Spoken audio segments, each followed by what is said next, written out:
My dear friends, welcome in vision chemistry classes. आज की class में हम लोग पढ़ेंगे सॉल्यूशन से ही एक question negative deviation. Negative deviation के बारे में पढ़ेंगे, ऋणात्मक विचलन के बारे में। ठीक है, ऋणात्मक विचलन। अब देखिए, नेगेटिव डेविएशन, ऋणात्मक विचलन होता क्या है, पहले ये जाने कि नेगेटिव डेविएशन मतलब यहां पर है क्या। ऋणात्मक विचलन, ऋणात्मक विचलन एक ऐसा विचलन है जो कि राउल्ट के नियम से डेविएशन शो करता है। किससे डेविएशन शो करता है? राउल्ट के नियम से डेविएशन शो करता है। और ये कौन डेविएशन शो करता है? सॉल्यूशन। मतलब ये सॉल्यूशन का ही एक टॉपिक है, ध्यान देंगे। तो ऐसा डेविएशन है जिसमें सॉल्यूशन राउल्ट के नियम को फॉलो नहीं करते, राउल्ट के नियम को फॉलो नहीं करते। लेकिन किस तरीके से डेविएशन शो करते हैं? नेगेटिव डेविएशन शो करते हैं। तो देखेंगे इनके बारे में डिटेल जानकारी। तो स्टूडेंट, एक चीज मैं बोल दूं आप लोग से, आपके ही सहयोग हमारे लिए बहुत उपयोगी है, तो जरूर सहयोग करें। जिन लोग ने मेरे चैनल को सब्सक्राइब नहीं किया तो सब्सक्राइब कर लेंगे। ओके, अब देखते हैं इसकी डिटेल जानकारी के बारे में। तो देखियो स्टूडेंट, ऋणात्मक विचलन क्या है इसके बारे में देखते हैं। सबसे पहले ऋणात्मक विचलन क्या है, ठीक है। तो देखिए, वेबेलियन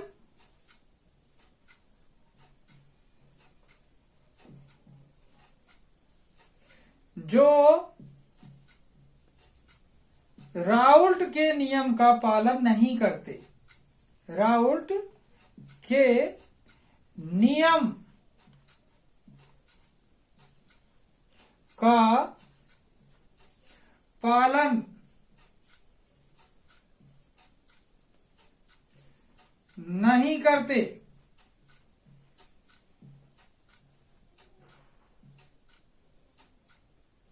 ध्यान दें, वेबेलियन जो राउल्ट के नियम का पालन नहीं करते तथा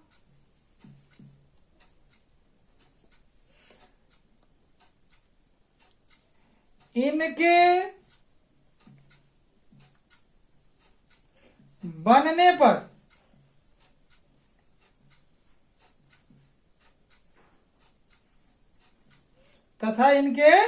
बनने पर आयतन, ध्यान देंगे यहां पर ही बात है, इनकी मेन बात क्या है। तथा इनके बनने पर आयतन एवं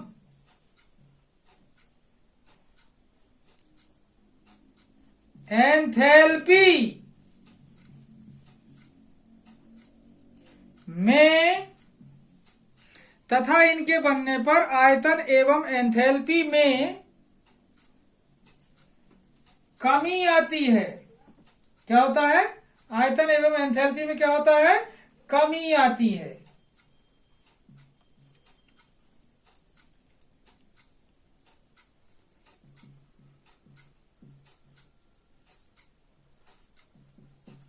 एक बार फिर से देखें, वेबेलियन जो राउल्ट के नियम का पालन नहीं करते तथा इनके बनने पर आयतन एवं एंथैल्पी में कमी आती है। आयतन एवं एंथैल्पी में कमी आती है। अगर वृद्धि होती तो धनात्मक विचलन, कमी आती है तो ऋणात्मक विचलन। तो फिर से देखिए, वेबेलियन जो राउल्ट के नियम का पालन नहीं करते तथा इनके बनने पर आयतन एवं एंथैल्पी में कमी आती है। आयतन एवं एंथैल्पी में कमी आती है। इस प्रकार का विचलन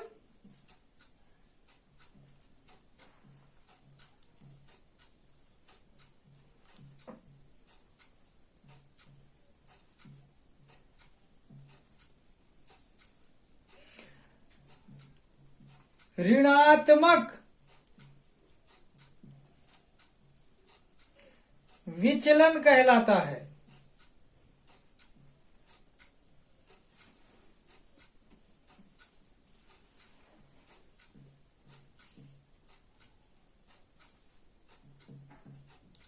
ओके, एक बार फिर से देखें ऋणात्मक विचलन की पूरी डेफिनेशन। वेबेलियन जो राउल्ट के नियम का पालन नहीं करते तथा इनके बनने पर आयतन एवं एंथैल्पी में कमी आती है। इस प्रकार का विचलन ऋणात्मक विचलन कहलाता है तथा इस प्रकार के विलयन को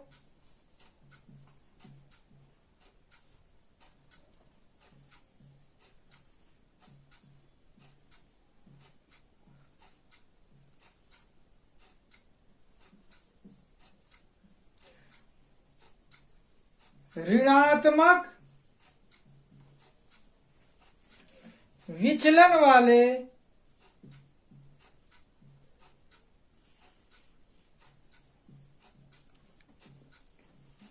विलयन कहते हैं।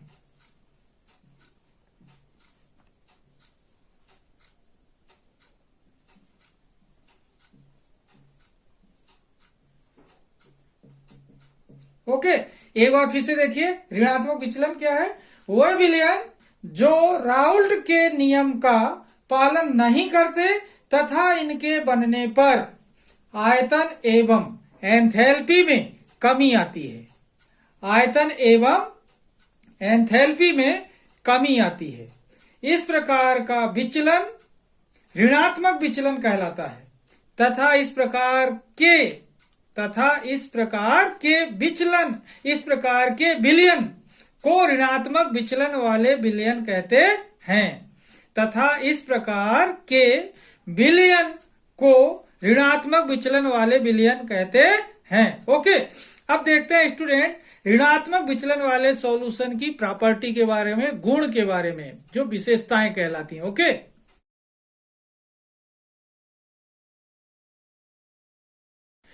तो देखिए स्टूडेंट, विशेषताएं, ऋणात्मक विचलन प्रदर्शित करने वाले जो विलयन होते हैं उनकी क्या क्या विशेषताएं होती हैं। ठीक है, देखिए नंबर 1 इनकी विशेषता क्या है? फर्स्ट नंबर देखें, फर्स्ट नंबर होता है राउल्ट के नियम का पालन नहीं करते। पहला पॉइंट सीधा सीधा, राउल्ट के नियम का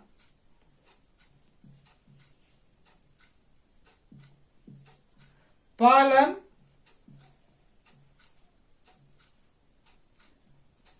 नहीं करते।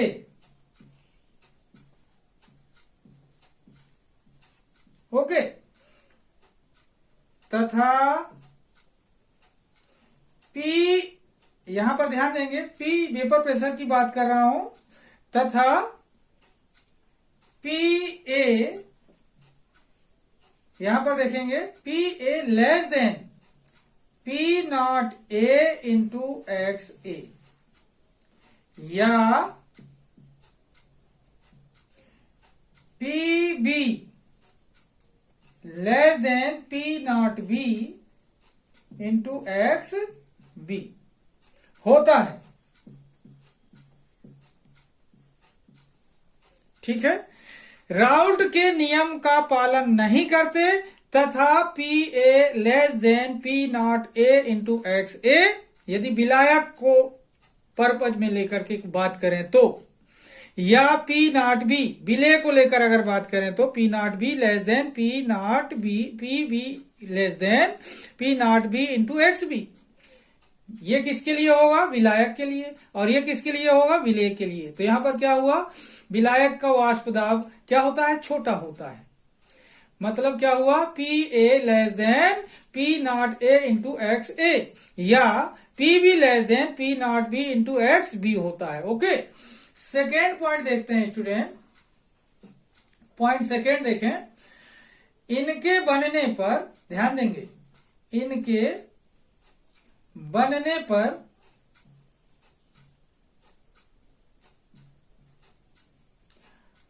आयतन में कमी आती है। इनके बनने पर आयतन में क्या होता है? कमी आती है। ध्यान देंगे, इनके बनने पर आयतन में कमी आती है।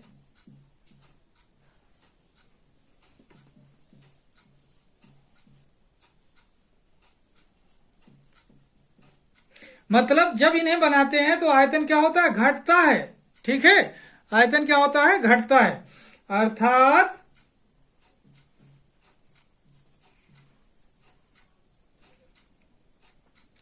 डेल भी मिक्सिंग इक्वल टू नेगेटिव, यहां लिख दे रहा हूं, क्या हो रहा है, घटता है, नेगेटिव। ठीक है, डेल भी मिक्सिंग क्या होगा, इक्वल टू नेगेटिव।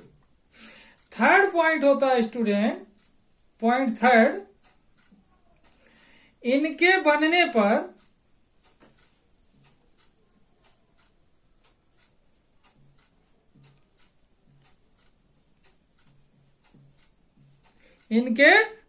पर एंथैल्पी, इनके बनने पर एंथैल्पी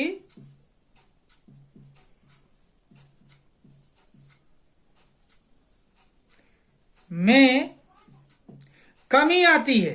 क्या होता है, कमी आती है।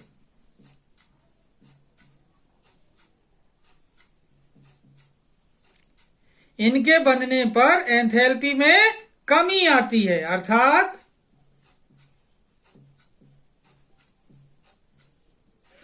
डेल एच मिक्सिंग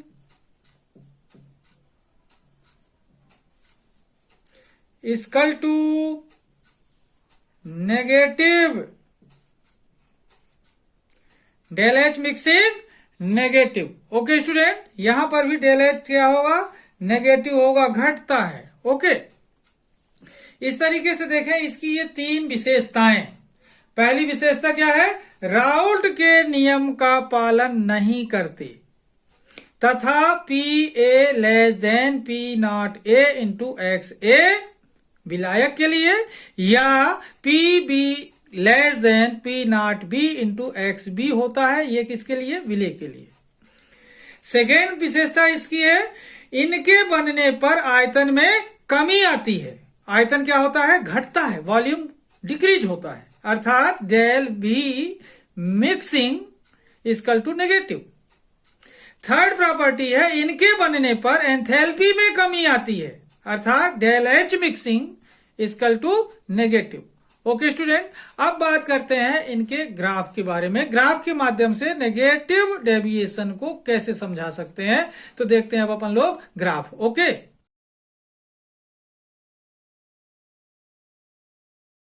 तो देखिए स्टूडेंट, ग्राफ के माध्यम से हम ऋणात्मक विचलन को कैसे समझा सकते हैं। ठीक है, तो ग्राफ देखिए, वाष्प दाब तथा मोल प्रभाज, वाष्प दाब तथा मोल प्रभाज के मध्य ग्राफ खींचकर ऋणात्मक विचलन का प्रदर्शन किया जा सकता है।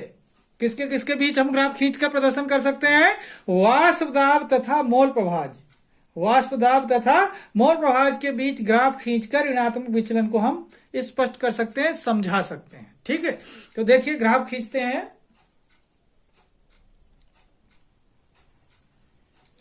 देखिए स्टूडेंट, मान लेते हैं कि एक कंटेनर है अपने पास। ठीक है, क्या है ये, कंटेनर है, बर्तन, क्या है ये, बर्तन है। ठीक है, इस बर्तन में हमको सॉल्यूशन बनाना है।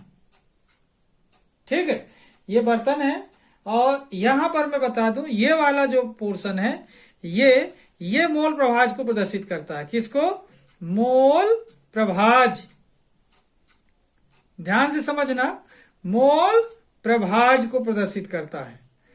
ठीक है, ये हो गया मोल प्रभाज। इसके बाद ये वाली जो लाइन है, ये लाइन प्रेजेंट करती है वाष्प दाब को। किसके लिए होगी स्टूडेंट, ये वाष्प दाब। ये वाली लाइन किसको प्रेजेंट करेगी, वाष्प दाब को प्रेजेंट करेगी। ओके, अब थोड़ी सी बात अब यहां पर ध्यान देंगे कि मान लेते हैं कि एक कंपोनेंट विलायक, विलायक हमेशा ज्यादा होता है विलयन में, और विलेय क्या होता है, कम होता है। विलायक में विलेय को घोला जाता है, मतलब विलेय की मात्रा कम होगी और विलायक की क्या होगी, ज्यादा होगी। तो मान लेते हैं अपने पास कंपोनेंट विलायक जो है, तो वो इतना है। ठीक है, ये विलायक के लिए हो गया। इसी तरीके से देखें अपन लोग कि अपने पास विलेय की बात अगर करें तो विलेय इससे थोड़ा कम ले लें, क्योंकि विलेय क्या होता है, कम होता है। ओके, अब दोनों कंपोनेंट आपको दिखने लगे। ये वाला किसके लिए होगा, विलायक के लिए, मतलब ए कंपोनेंट पहले घटक के लिए। तो यहां पर एक्स ए होगा स्टूडेंट मोल प्रभाज 1, और यहां पर क्या होगा, एक्स बी बराबर क्या होगा, एक ही घटक है यहां पर, तो दूसरा घटक है नहीं, तो उसके लिए क्या होगा 0। और यहां पर है विलेय, तो यहां पर विलेय के लिए क्या होगा स्टूडेंट, एक्स ए बराबर हो जाएगा 0 और एक्स बी बराबर होगा 1। ओके, दोनों घटक के लिए यहां पर मोल प्रभाज अपन लोगों ने इंडिकेट कर दिया, यहां पर विलायक के लिए और इस तरफ इसके लिए क्या है, विलेय के लिए। अब जब हम इन दोनों को जोड़ते हैं स्टूडेंट तो क्या बन जाता है, ध्यान देंगे, इन दोनों को जोड़ने पर क्या बन जाएगा, अब ये क्या बन गया, सॉल्यूशन बन गया। इन दोनों को जोड़ दिया तो क्या बन गया, विलयन बन गया। क्या बन गया, विलयन बन गया। अब ये एक आइडियल सॉल्यूशन की तरह डायग्राम अभी बना है, इसमें अभी कोई नेगेटिव डेविएशन या पॉजिटिव डेविएशन नहीं दिख रहा। तो अब ये डेविएशन दिखाने के लिए अब अपन लोग क्या करेंगे, नेगेटिव अगर पॉजिटिव होता तो ये लाइनों को ऊपर की तरफ से इंडिकेट करते, नेगेटिव है तो कहां की तरफ से इंडिकेट करेंगे, नीचे की तरफ से।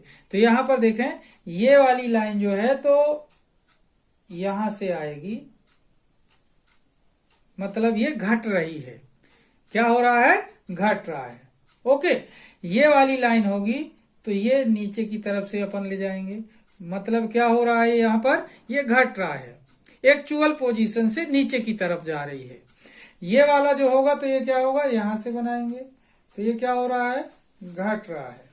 इस तरीके से देखें, ये जो लाइनें नीचे की तरफ से कर्व ले रही हैं तो ये क्या हो रहा है, मतलब डेविएशन नेगेटिव हो रहा है, मतलब ऋणात्मक विचलन हो रहा है, मतलब एंथैल्पी और आयतन में कमी आ रही है। एंथैल्पी और आयतन में क्या हो रही है, कमी आ रही है। ठीक है, एक्चुअल लाइन इनकी ये वाली है, लेकिन एक्चुअल लाइन से क्या हो रहा है, ये नीचे की तरफ जा रहा है, मतलब क्या हो रहा है, ऋणात्मक विचलन हो रहा है। अब एक चीज और समझे कि ये वाली लाइन जो है, ये वाली लाइन किसके लिए है स्टूडेंट, सॉल्वेंट के लिए पी ए, और ये वाली लाइन किसके लिए है, पी बी, मतलब सॉल्यूट के लिए।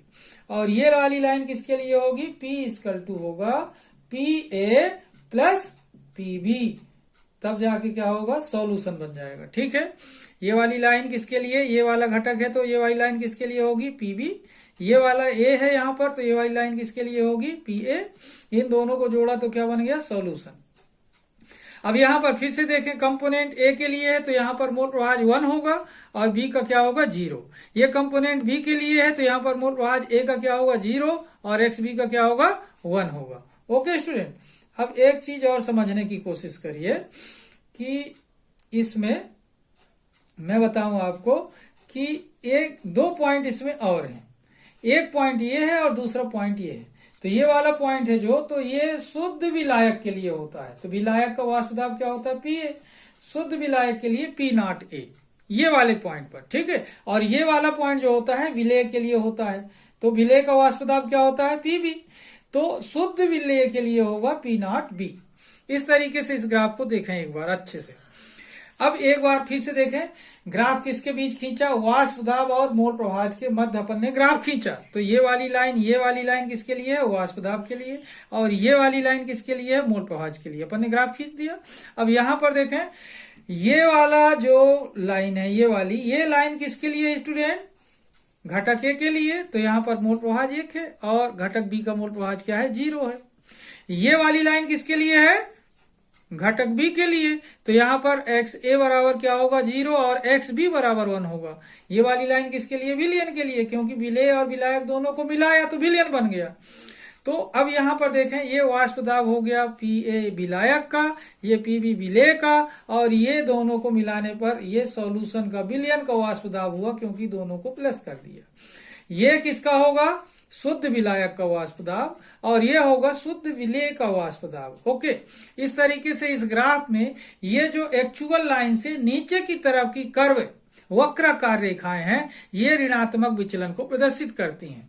इस प्रकार इस ग्राफ से हम स्पष्ट कर सकते हैं राउल्ट के नियम से ऋणात्मक विचलन को। ओके, तो तो देखते हैं स्टूडेंट कि हमको इस ग्राफ से क्या समझ आया, तो हम सामने वाले को क्या बता सकते हैं। तो देखते हैं हमको इस ग्राफ से क्या समझ में आया। ओके, देखिए इस ग्राफ से क्या स्पष्ट हो रहा है। इस ग्राफ से स्पष्ट होता है कि विलायक विलेय मतलब घटक ए और बी के मध्य आकर्षण बल मतलब अंतर अणुक बल का मान विलायक विलायक मतलब ए और ए तथा विलेय विलेय मतलब बी और बी के मध्य आकर्षण बल के मान से अधिक होता है, मतलब प्रबल होता है। कहने का मतलब जो आकर्षण बल विलायक विलायक के बीच लगता है, यह मतलब जो अभिक्रिया विलायक और विलायक के बीच में होती है या विलेय और विलेय के बीच में होती है, उस अभिक्रिया से ज्यादा प्रबल अभिक्रिया होती है विलायक और विलेय के बीच में। ओके, एक बार फिर से देखें। इस ग्राफ से स्पष्ट होता है कि विलायक विलेय मतलब घटक ए और बी के मध्य आकर्षण बल का मान विलायक विलायक मतलब ए और ए तथा विलेय विलेय मतलब बी और बी के मध्य आकर्षण बल के मान से अधिक होता है। मतलब इनका आकर्षण बल इन दोनों के आकर्षण बल से क्या होता है, अधिक होता है। इसलिए इस प्रकार के विचलन, इस प्रकार के विलयन, इसलिए इस प्रकार के विलयन ऋणात्मक विचलन प्रदर्शित करते हैं। इसलिए इस प्रकार के विलयन ऋणात्मक विचलन प्रदर्शित करते हैं तथा इनका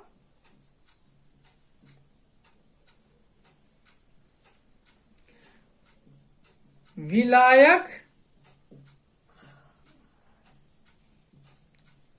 विलेय के मध्य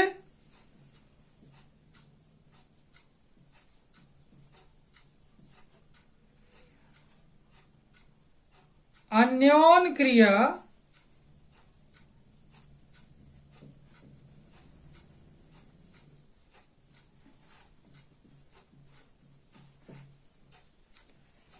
प्रबल होती है।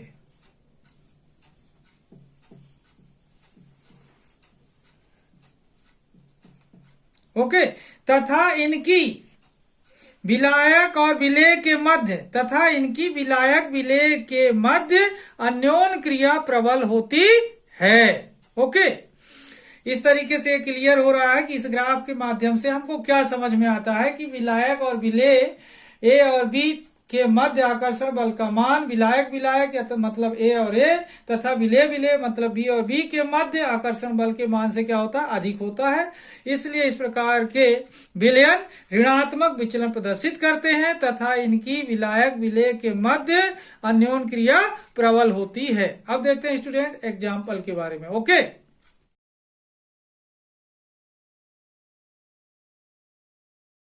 तो देखिए स्टूडेंट एग्जाम्पल्स की बात करते हैं। ऋणात्मक विचलन वाले विलयन के उदाहरण, ठीक है ना। ऋणात्मक विचलन वाले विलयन के उदाहरण देखिए। नंबर 1, जल प्लस हाइड्रोक्लोरिक अम्ल। जल प्लस हाइड्रोक्लोरिक अम्ल, फार्मूला लिखा हुआ है H2O प्लस HCl। सेकेंड है जल प्लस नाइट्रिक अम्ल। जल प्लस नाइट्रिक अम्ल, यहां लिखा हुआ फार्मूला H2O प्लस HNO3, ठीक है, H2O प्लस HNO3। थर्ड है क्लोरोफॉर्म प्लस बेंजीन, फार्मूला देखें CHCl3 प्लस C6H6। फोर्थ देखें chloroform plus acetone, CHCl3 plus CH3COCH3। इस तरीके से ये 4 उदाहरण लिखे हुए हैं ऋणात्मक विचलन प्रदर्शित करने वाले अनादर्श विलयन के, ठीक है। एक बार फिर से देखें। फर्स्ट एग्जांपल जल plus hydrochloric acid, second example जल plus nitric acid, third example chloroform plus benzene और fourth example chloroform plus acetone. Okay student, इस तरीके से आज की क्लास को मैं अब यहीं पर समाप्त करूंगा। ये जो क्वेश्चन है नेगेटिव डेविएशन, ऋणात्मक विचलन प्रदर्शित करना, ऋणात्मक विचलन क्या है, ये क्वेश्चन इंपॉर्टेंट है एग्जाम के लिए, जरूर तैयार कर लेंगे। और आप मुझे जरूर सहयोग करें, मेरे चैनल को सब्सक्राइब कर लें ताकि मुझे भी मनोबल बढ़ता रहे, मेरा मनोबल भी बढ़ता रहे। आज का वीडियो मैं यहीं पर समाप्त करता हूं। तब तक के लिए धन्यवाद। जय हिंद,